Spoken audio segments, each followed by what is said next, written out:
वल्लभ भारती कक्षा छठी इस पाठ्य पुस्तक की कविता बसंती हवा के प्रश्न उत्तर इस वीडियो में देखेंगे। पाठ्य पुस्तक में पृष्ठ क्रमांक 4 और 5 पर यह कविता है। इस कविता में बसंत ऋतु में चलने वाली हवा का वर्णन कवि केदारनाथ अग्रवाल जी ने किया है। वे कहते हैं कि बसंत ऋतु में बहने वाली हवा बहुत सुहानी होती है। आपको पता है क्या, बसंत ऋतु कब होता है? जब सर्दी समाप्त हो जाती है और गर्मी का आगमन अभी दूर होता है, तब बसंत ऋतु होता है। इस समय की बसंती हवा सभी को प्रसन्नता प्रदान करती है। तो चलिए इस कविता के आधार पर जो प्रश्न पाठ्य पुस्तक में दिए गए हैं, उनके उत्तर देखते हैं। नीचे दिए गए चित्रों की सहायता से प्राकृतिक सुंदरता दर्शाने वाला एक चित्र बनाकर उसमें रंग भरो। यहाँ पर कुछ चित्र दिए गए हैं। कौन कौन से चित्र हैं? तो किसान है, बैल है, आम का पेड़ है, यहाँ पर पर्वत है, चिड़िया है और यह झरना है। तो आपको ऐसा चित्र बनाना है जिसमें यह सारे चित्र होंगे और उससे एक प्राकृतिक सुंदरता दर्शाने वाला आपको चित्र बनाना है। आगे क्या प्रश्न दिया है? अपने चित्र के बारे में बोलो और चित्र बनाकर आपको अपने चित्र के बारे में कुछ बोलना है। आपका चित्र कैसा है, उस चित्र में क्या क्या है, यह सारी बातें आपको बोलनी है। तो चलिए ऐसा ही एक चित्र आप बनाएंगे और उस पर क्या लिखेंगे? तो किसान ने कंधे पर चारा डाला हुआ है, एक बैल खड़ा है, छोटे छोटे ऊंचे पहाड़ है, यहाँ पर पहाड़ है, एक सुंदर चिड़िया पेड़ की डाली पर बैठी है, पहाड़ से झरना बह रहा है। जरा सोचो और बताओ, यदि प्रकृति में सुंदर सुंदर रंग नहीं होते तो? आप जरा विचार कीजिए कि अगर प्रकृति में एक भी रंग न होता तो क्या होता? ये देखिए, यह प्रकृति का एक चित्र है। इसमें तालाब है और पेड़ पौधे हैं, इंसान है, उनके रंग बिरंगे कपड़े हैं, नीला आसमान है, घर है, पेड़ है। अगर यह सारे रंग प्रकृति में नहीं होते, फूलों के अलग अलग रंग होते हैं, वे रंग अगर नहीं होते तो क्या होता? यह चित्र कैसा दिखता? कुछ इस प्रकार बेरंग दिखता है ना? तो फिर आप क्या लिखेंगे यदि प्रकृति में सुंदर सुंदर रंग नहीं होते तो? उत्तर देखते हैं। यदि प्रकृति में सुंदर सुंदर रंग नहीं होते तो यह दुनिया इतनी मनमोहक न होती, बहुत उबाऊ होती। यह दूर दूर तक फैला नीला आकाश, हरे भरे जंगल, तालाबों में खिले कमल, डालियों पर लहराते झूमते विविध रंगों के मनभावन पुष्प यानी फूल, उन पर मंडराती रंग बिरंगी तितलियां, ऐसे दृश्य है जिन्हें देखकर कोई भी मनुष्य कितनी भी चिंता में डूबा हुआ क्यों न हो, कुछ समय के लिए वह सब कुछ भूल जाता है। अगला प्रश्न देखते हैं। मैंने समझा। इस कविता का अध्ययन कर आप लोगों को क्या बात समझ में आई? चलिए देखते हैं उत्तर। बसंत ऋतु में बहने वाली हवा बहुत सुहानी होती है। बसंती हवा सभी को प्रसन्नता प्रदान करती है। बसंती हवा बहुत ही बेफिक्र, निडर, विक्षिप्त है। वह भटकती रहती है इस पेड़ से उस पेड़ तक, तो कभी खेतों में नकली मुसाफिर की तरह। भाषा की ओर दिए गए शब्दों के लय युक्त शब्द लिखो। महुआ, महुआ का लय युक्त शब्द कौन सा होगा? तो गेहुआ। अलसी, तुलसी। सरसों, बरसों। बावली, सांवली। हवा, दवा। अब यहाँ पर पृष्ठ क्रमांक 6 पर कुछ प्रश्न दिए गए हैं, उन प्रश्नों के उत्तर देखते हैं। तो पहला प्रश्न है, खोजबीन ऋतुओं के नाम बताते हुए उनके परिवर्तन की जानकारी प्राप्त करो और लिखो। हमारी इस कविता का टाइटल क्या है? बसंती हवा। शीर्षक, टाइटल यानी शीर्षक बसंती हवा। बसंती हवा का अर्थ क्या है? बसंत ऋतु में बहने वाली हवा। तो जिस प्रकार बसंत ऋतु होता है, उसी प्रकार अन्य कौन से ऋतु होते हैं, उनकी जानकारी हमें प्राप्त करनी है और लिखनी है। तो चलिए उत्तर लिखते हैं। हमारे देश में 6 ऋतुएं होती हैं: ग्रीष्म ऋतु, वर्षा ऋतु, शरद ऋतु, हेमंत ऋतु, शिशिर ऋतु एवं बसंत ऋतु। उनका क्रम इस प्रकार है।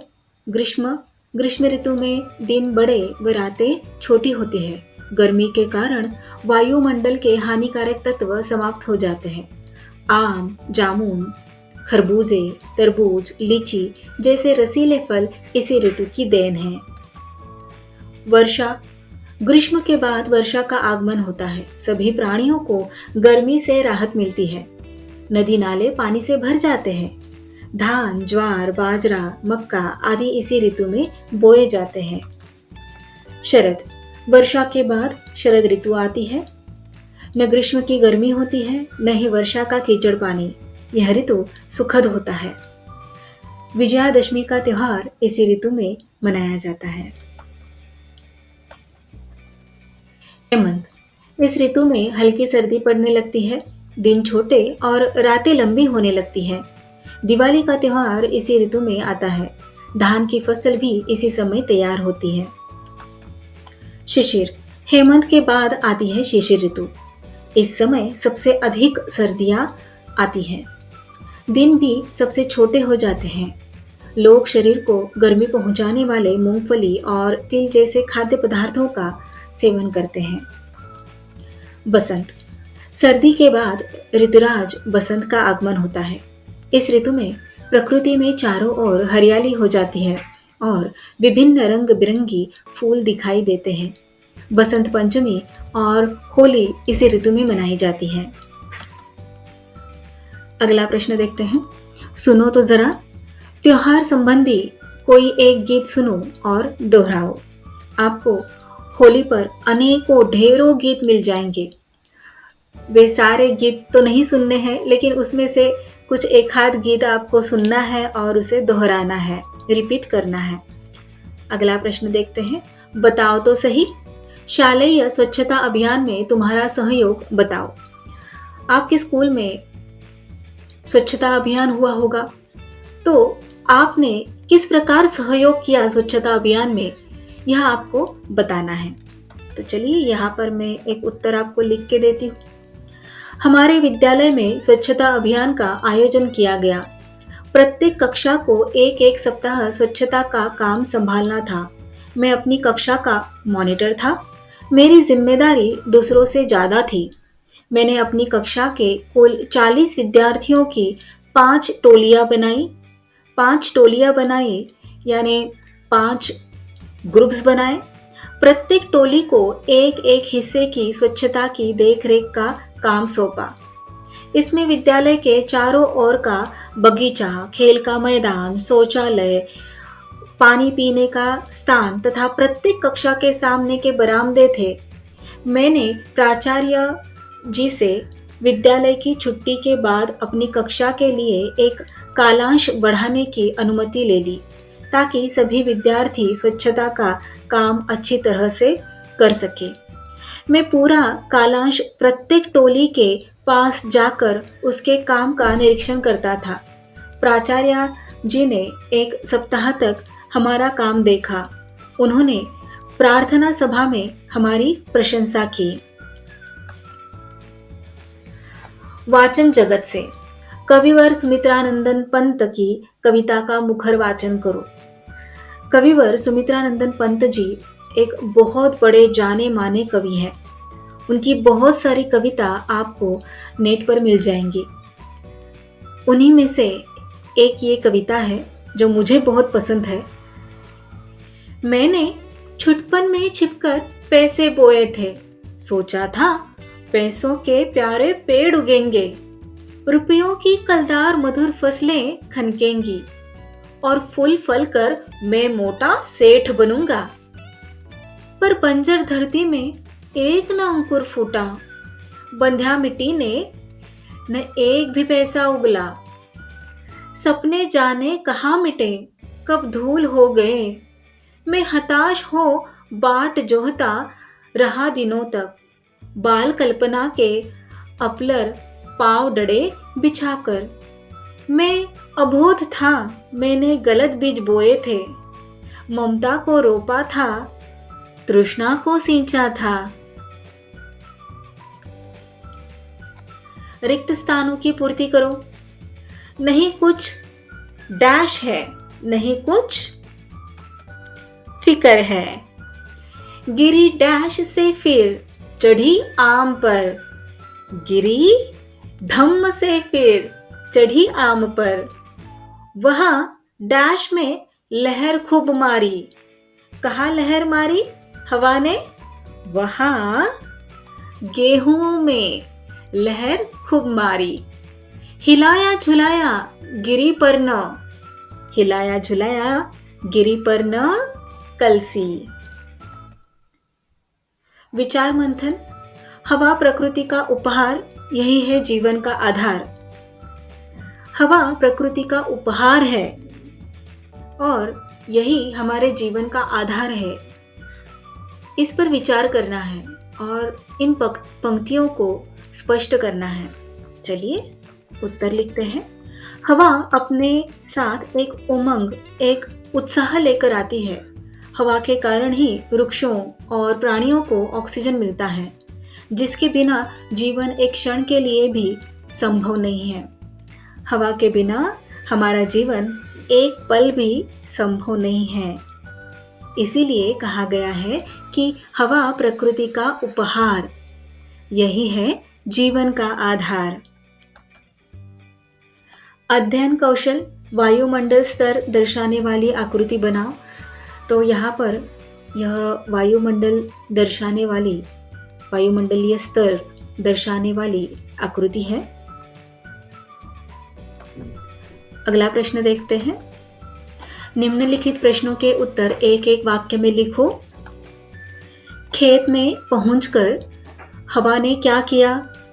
उत्तर, खेत में पहुंचकर हवा ने गेहूं में खूब लहर मारी। हवा खेत में कब तक रही? उत्तर, हवा खेत में अनेक पहर तक रही। हवा ने सरसों को क्यों नहीं हिलाया? उत्तर, हवा अलसी से हार गई थी, इसलिए उसने सरसों को नहीं हिलाया। अगला प्रश्न है, कोष्टक में से उचित समानार्थी शब्द चुनकर लिखो। समानार्थी शब्द का अर्थ है सिनोनिम्स। सेम मीनिंग्स जिनके होते हैं उन्हें समानार्थी शब्द कहा जाता है। यहाँ कोष्टक में कुछ समानार्थी शब्द दिए गए हैं, तो उन्हें चुनकर हमें लिखना है। हवा के लिए समानार्थी शब्द है वायु, यहाँ पर है वायु। शीश, शीश का समानार्थी शब्द है सिर। अनोखी यानी विचित्र। हार यानी पराजय। मुसाफिर, मुसाफिर का समानार्थी शब्द है राही। पेड़ का समानार्थी शब्द है वृक्ष। So that's all for today. We will meet again in our next video. Till then, keep learning, keep enjoying. Bye bye.